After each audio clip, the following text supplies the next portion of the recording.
Hello friends, आशी stitching में आपका स्वागत है। आज मैं 4 टक्स ब्लाउज की कटिंग और स्टिचिंग करना बताऊंगी। तो ये ब्लाउज का पीस है और सबसे पहले हम कपड़े को डबल में फोल्ड करके रखते हैं, फिर हम कटिंग करते हैं। तो फोल्ड करने के लिए देखिए पूरी मैं चौड़ाई फोल्ड कर रही थी, तो उसकी जो चौड़ाई है बहुत ज़्यादा हो जा रही थी। तो कपड़े को हम इस तरीके से डबल में फोल्ड कर सकते हैं, यानी कि अपने चेस्ट के अकॉर्डिंग।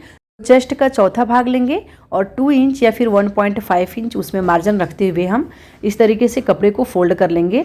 तो ऐसे जब हम फोल्ड करते हैं तो किनारे से जो कपड़ा निकलता है उसको हम कहीं भी आसानी से यूज कर सकते हैं। 2 टुकड़े में नहीं निकलेगा, एक ही टुकड़े में निकलेगा। तो उसके बाद से देखिए 2 लेयर में फोल्ड करने के बाद मैं यहाँ लंबाई का निशान लगा रही हूँ। तो यहाँ मैं लंबाई रखी हूँ 16.5 इंच। तैयार ब्लाउज मुझे बनाना है 15.5 इंच, तो उसमें 1 इंच प्लस करते हुए मैं निशान लगा ली हूँ लंबाई का। ऊपर से भी नाप लेना है एक बार कि जो फ्रंट पार्ट की लंबाई रहेगी छोटा तो नहीं होगा। तो यहाँ मैं 16.5 इंच का लंबाई में मैं निशान लगा ली हूँ। निशान को मैं सीधा मिला ली हूँ। अब यहाँ से शोल्डर की चौड़ाई में रख रही हूँ 5.5 इंच और नेक की चौड़ाई में रखी हूँ 2.5 इंच। और जो निशान मैं शोल्डर के लिए लगाई हूँ वहीं से नीचे मैं आर्म होल की लंबाई 6.5 इंच रखी हूँ। दोनों निशानों को इस तरीके से सीधा मिला लेना है। सीधा मिलाने के बाद देखिए यहाँ से अब चेस्ट का निशान लगाना है। तो चेस्ट है 40, उसका चौथा भाग 10 इंच आएगा और 2 इंच यहाँ मैं मार्जिन के लिए रख रही हूँ। तो एक निशान 10 इंच पर और एक निशान 12 इंच पर लगा करके निशान को सीधा मिला लेना है। आर्म होल की गहराई का निशान मैं 1.5 इंच पर लगाई हूँ। ये ब्लाउज का बैक पार्ट है, तो बैक पार्ट के लिए 1.5 इंच पर आर्म होल की गोलाई का शेप देते हैं। तो गोलाई का शेप देने के बाद नीचे अब कमर का निशान लगाना है। तो कमर है 35 इंच, उसका चौथा भाग लेना है और 1 इंच नीचे प्लेट्स के लिए रखना है और फिर 2 इंच मार्जिन के लिए रखना है। तो देखिए इस तरीके से मैं निशान को सीधा मिला ले रही हूँ। एक फिटिंग वाला निशान और एक मार्जिन वाला निशान, दोनों निशान में मिला ली हूँ। अब इसमें नेक की लंबाई का निशान लगाना है। तो ये बैक नेक है, तो यहाँ मैं बैक नेक की लंबाई 10 इंच रख रही हूँ। नीचे से मैं नेक की चौड़ाई 3 इंच रखी हूँ। ऊपर से 2.5 इंच है, नीचे से 3 इंच। और देखिए इस तरीके से बॉक्स तैयार कर लेना है। नीचे से थोड़ी सी चौड़ाई ज़्यादा हो जाएगी तो गोलाई की जो शेप है अच्छी आएगी। तो यहाँ मैं गोलाई का शेप दे दी हूँ, यानी कि मैं गोल नेक बना रही हूँ। आप अपने अकॉर्डिंग नेक का डिज़ाइन चेंज भी कर सकते हैं। और फिर मैं यहाँ शोल्डर डाउन कर ली हूँ 1/2 इंच। उसके बाद से टक्स का निशान मैं लगा रही हूँ। फोल्ड वाली साइड से मैं 4.5 इंच का निशान लगाई हूँ और फिर लंबाई मैं इसकी 5 इंच रखी हूँ। दोनों साइड से 1/2 इंच का निशान लगा करके निशान को इस तरीके से मिला लेना है जैसे हम टक्स का सिलाई लगाते हैं। अब इसी निशान पर कटिंग कर लेना है। तो देखिए यहाँ मैं कटिंग कर ली हूँ। अब ये कटिंग करने के बाद अब ब्लाउज़ का जो फ्रंट पार्ट है उसकी कटिंग करनी है। तो फ्रंट पार्ट अगर मैं पूरी लंबाई में यहीं से कट कर रही हूँ तो स्लिप्स के लिए मेरा कपड़ा कम पड़ जाएगा। कपड़ा तो साइड में एक्स्ट्रा है, लेकिन अगर मैं वहाँ से स्लिप्स में कटिंग कर रही हूँ तो जो बूटे बूटे वाली डिज़ाइन है वो आड़े में जाएगी, तो अच्छा नहीं लगेगा। स्लिप्स पर भी मैं बूटे बूटे वाला डिज़ाइन में खड़े में ही रखूँगी। जैसे ब्लाउज में खड़ा खड़ा बूटा वाला डिज़ाइन दिख रहा है, सेम उसी तरीके से। तो ये मैं बेल्ट ब्लाउज बना रही हूँ। तो इसमें जो बेल्ट की मैं कटिंग करूँगी तो बेल्ट मैं साइड वाले कपड़े से मैं रख सकती हूँ, क्योंकि फ्रंट पार्ट में नीचे के साइड जाएगा तो बेल्ट दिखेगा नहीं। तो बेल्ट मैं साइड वाले कपड़े से बनाऊँगी और बाकी जो बेल्ट के ऊपर वाला जो पार्ट रहता है उसको और स्लिप्स को मैं ऊपर वाले कपड़े से मैं कटिंग करूँगी। तो उसके लिए देखिए सबसे पहले मैं पेपर पर कटिंग कर ले रही हूँ और पेपर रख करके, जैसे अस्तर वाले ब्लाउज में हम अस्तर की कटिंग कर लेते हैं और अस्तर को मेन कपड़े पर रख करके सेट करके और कटिंग करते हैं, सेम उसी तरीके से मैं इसमें भी कटिंग करूँगी। तो इसमें मैं पेपर की कटिंग कर ले रही हूँ क्योंकि ये बिना अस्तर वाला ब्लाउज है। तो देखिए पेपर के ऊपर मैं फ्रंट बैक पार्ट को मैं रखी हूँ। तो बैक पार्ट को रख करके भी निशान लगा सकते हैं या फिर उसको आप अलग से भी निशान लगा सकते हैं। उसमें लंबाई और चौड़ाई दोनों बढ़ाना होता है और नेक की भी लंबाई हम अलग अलग रखते हैं। तो इसीलिए मैं पेपर पर अलग से मैं कटिंग कर रही हूँ। तो पेपर भी मैं डबल में रखी हूँ। डबल में फोल्ड है, ये फोल्ड वाला साइड मैं अपनी साइड रखी हूँ और ओपन वाला साइड दूसरे साइड है। और देखिए फोल्ड वाले साइड से मैं निशान लगा रही हूँ। तो सबसे पहले यहाँ मैं 1/2 इंच से थोड़ा सा कम मैं इस तरीके से मैं निशान लगा ले रही हूँ, जो कि जब हम हुक पट्टी और आई पट्टी अटैच करते हैं और जो सिलाई में कपड़ा जाता है, यानी कि मार्जिन के लिए मैं यहाँ 1/2 इंच से भी 1/2 इंच यानी कि 1/4 इंच का मैं निशान लगा ली हूँ। जितना कपड़ा हम पकड़ करके सिलाई लगाते हैं उतना ही। तो देखिए इस तरीके से मैं नीचे तक निशान मैं लगा ली हूँ और निशान को अच्छे से स्केल की सहायता से सीधा कर लेना है। इसको छोड़ते हुए मैं निशान लगाऊंगी क्योंकि ये वाला कपड़ा सिलाई में चला जाता है। तो इसके बाद से देखिए नेक की चौड़ाई सेम रखना है 2.5 इंच, शोल्डर की भी चौड़ाई सेम रखना है 5.5 इंच, आर्म होल की भी लंबाई सेम रखना है 6.5 इंच और फिर चेस्ट का भी निशान सेम वैसे ही रखना है, यानी कि चेस्ट का चौथा भाग और 2 इंच मार्जिन के लिए। तो इस तरीके से निशान लगाने के बाद देखिए यहाँ मैं आर्म होल की गहराई का निशान लगा रही हूँ। तो फ्रंट पार्ट में हम आर्म होल की गहराई का निशान 1 इंच पर लगाते हैं। तो 1 इंच पर निशान लगा करके मैं गोलाई का शेप दे दी हूँ। नीचे कमर का निशान लगाना है, तो कमर का चौथा भाग लेना है और नीचे मैं 1.5 इंच एक्स्ट्रा मैं रख रही हूँ जो कि टक्स में जाएगा उसके लिए, और फिर 2 इंच मार्जिन के लिए। तो इस तरीके से नीचे कमर का भी मैं निशान लगा ली हूँ। अब दोनों निशानों को सीधा मिला लेना है, फिटिंग वाला भी और मार्जिन वाला भी। अब इसमें नेक की लंबाई का निशान लगाना है। तो फ्रंट नेक मैं 6 इंच रख रही हूँ, थोड़ा सा छोटा ही रखते हैं। नीचे से मैं नेक की चौड़ाई में 2.5 इंच रखी हूँ, क्योंकि हाफ इंच पहले से ही इसमें एक्स्ट्रा था, तो उसको बॉक्स जैसा बना करके और गोलाई का शेप मैं यहाँ दे दी हूँ। शोल्डर इसमें भी मैं हाफ इंच डाउन कर दी हूँ। अब इसमें बेल्ट का निशान लगाना है। तो बेल्ट के निशान के लिए देखिए नीचे से मैं 4.5 इंच का मैं निशान लगा रही हूँ, क्योंकि हाफ इंच इसमें सिलाई में चला जाएगा।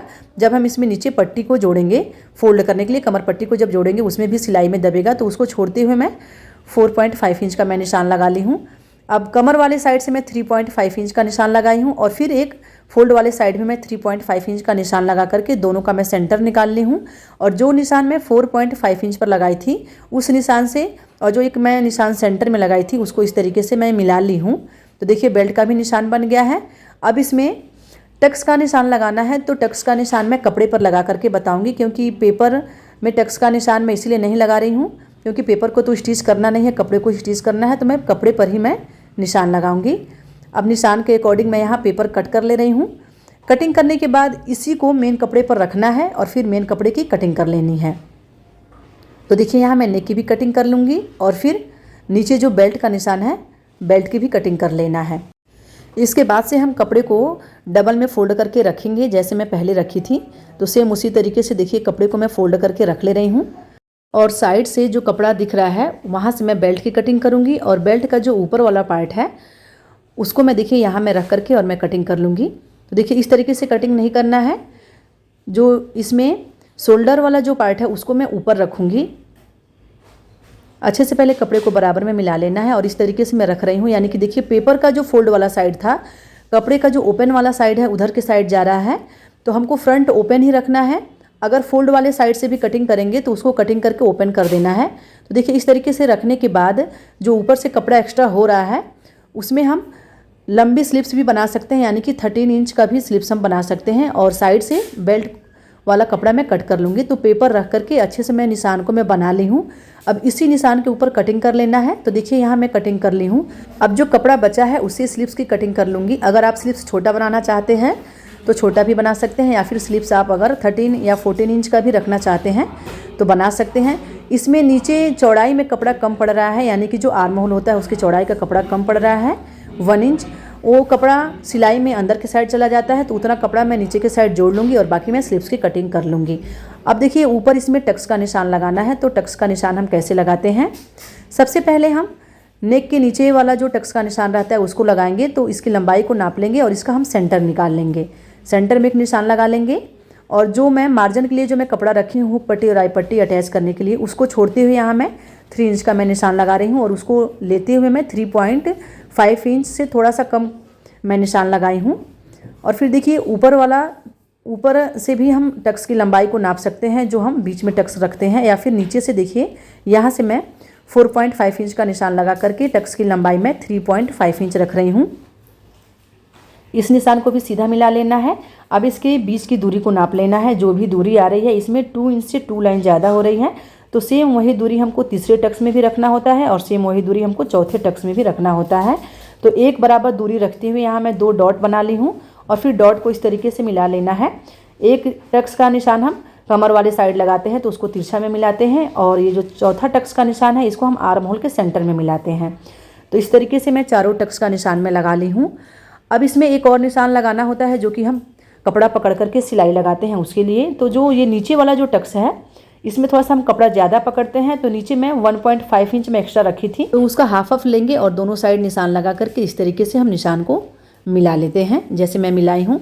और बाकी जो 3 टक्स है इसमें दोनों साइड से हाफ इंच कपड़ा पकड़ना है और फिर ऐसे ही निशान को मिला लेना है। ऊपर वाले निशान में हम उसी तरीके से मिलाते हैं, यानी कि ऊपर वाला जो निशान है उसी निशान पर मिलाना है। नीचे से सिर्फ निशान हम दोनों साइड हाफ इंच का लगाएंगे। तो इस तरीके से निशान बना लेंगे। तो ऐसे ही मैं दोनों पार्ट के साइड में निशान लगा ली हूँ। अब इसका मैं स्टिचिंग करना बता रही हूँ। तो सबसे पहले टक्स वाला सिलाई लगा करके आप लोगों को दिखा रही हूँ। तो एक साइड का ही मैं निशान लगाई थी, उसी निशान को डार्क करके इस तरीके से, और दूसरे साइड वाले कपड़े पर हम इसको रख लेते हैं। और जो निशान लगा रही हूँ ना, इसको मैं सीधा वाले साइड रख के अच्छे से हाथ से मैं प्रेस करके दबा दूंगी। तो निशान दूसरे वाले कपड़े पर भी बन जा रहा है। देखिए दूसरे वाले पार्ट पर भी निशान बन जाएगा। अब दूसरा वाला जो पार्ट है उस पर भी निशान को डार्क कर लेना है। आप उल्टा वाले साइड से अच्छे से डार्क कर लीजिएगा। ये मैं सीधा वाले साइड से इसलिए मैं बता रही हूँ ताकि अच्छे से समझ में आए निशान।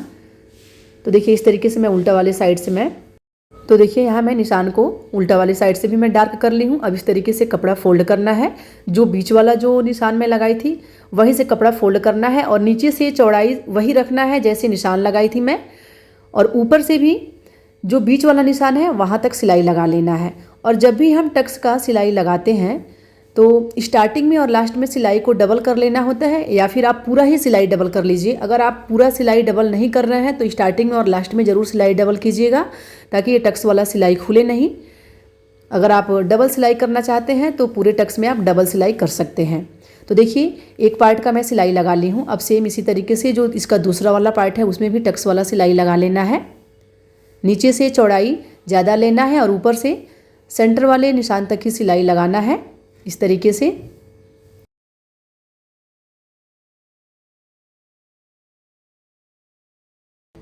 देखिए इस तरीके से मैं सिलाई लगा ली हूँ। सिलाई लगाने के बाद देखिए बेल्ट में जो चौड़ा वाला साइड है उसको हुक पट्टी और आई पट्टी के साइड हम रखते हैं और पतला वाला साइड कमर के साइड जाता है। और जब हम बेल्ट अटैच करते हैं तो देखिए ये जो मार्जिन वाला कपड़ा था, टक्स में जो मार्जिन था, उस कपड़े को फोल्ड करके किसी भी एक साइड घुमा लेना है। ऐसा करने से वहाँ की फिनिशिंग अच्छी आती है। और फिर साइड से जो एक्स्ट्रा कपड़ा होता है उसको कटिंग कर लेना होता है। तो सेम इसी तरीके से जो इसका दूसरा वाला पार्ट है उसको भी तैयार कर लेंगे, यानी कि इसमें भी हम बेल्ट अटैच कर देंगे।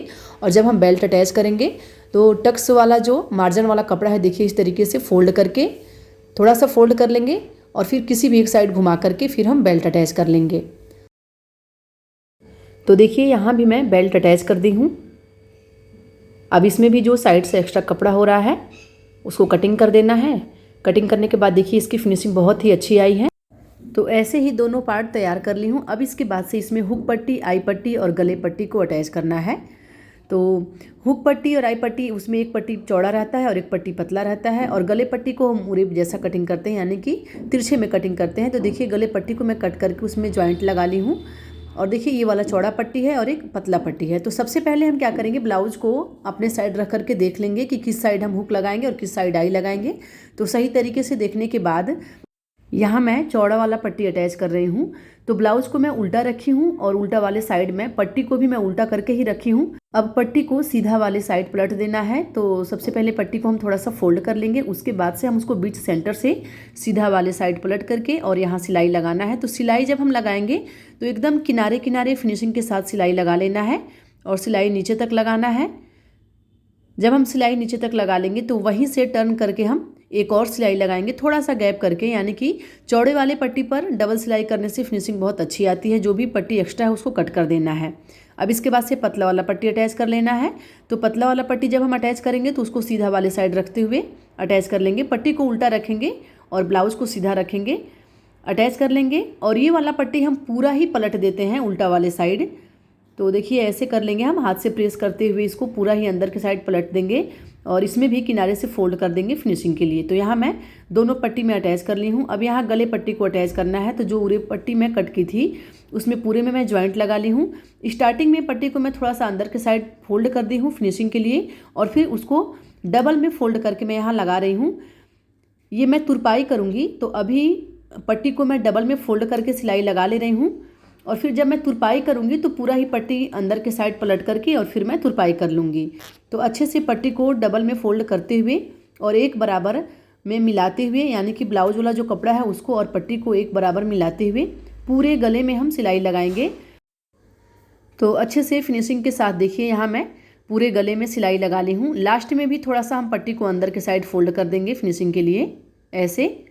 तो यहाँ मैं पूरे गले में मैं सिलाई लगा ली हूँ। अब पट्टी को दूसरे साइड पलट करके और पट्टी के एकदम किनारे किनारे, यानी कि सेंटर में जहाँ से पट्टी अटैच हुआ है वहीं एकदम किनारे किनारे हम सिलाई लगाएंगे, ताकि जब हम पलट करके तुरपाई करें तो फिनिशिंग के साथ ये पलट जाए। तो इसीलिए ये वाला सिलाई लगाते हैं। ये सिलाई लगाने के बाद अब मैं इसको पलट करके और तुरपाई कर लूँगी। अब इसमें नीचे कमर पट्टी को अटैच करना है, तो उसके लिए भी मैं 1.5 इंच चौड़ा मैं पट्टी कट करके और पूरे कमर में मैं अटैच करके उसको पलट ली हूँ। कमर पट्टी अटैच करने के बाद देखिए यहाँ मैं स्लिप्स की कटिंग की हूँ, तो स्लिप्स को अटैच कर लेना है ऐसे। शोल्डर का जो सेंटर है उसको मिलाते हुए हम दोनों साइड सिलाई लगा करके दोनों साइड का स्लिप्स मैं अटैच कर ली हूँ और फिटिंग वाला भी मैं सिलाई लगा ली हूँ। दोनों साइड का स्लिप्स में अटैच कर ली हूँ। तो अब ये ब्लाउज़ कंप्लीट हो गया है। तो वीडियो आपको कैसा लगा आप कमेंट में ज़रूर बताइएगा। और चैनल पर नए हैं, चैनल को अभी तक सब्सक्राइब नहीं किए हैं तो प्लीज़ चैनल को सब्सक्राइब कर लीजिएगा। वीडियो अच्छी लगी हो तो वीडियो को लाइक करिएगा। वीडियो देखने के लिए थैंक यू।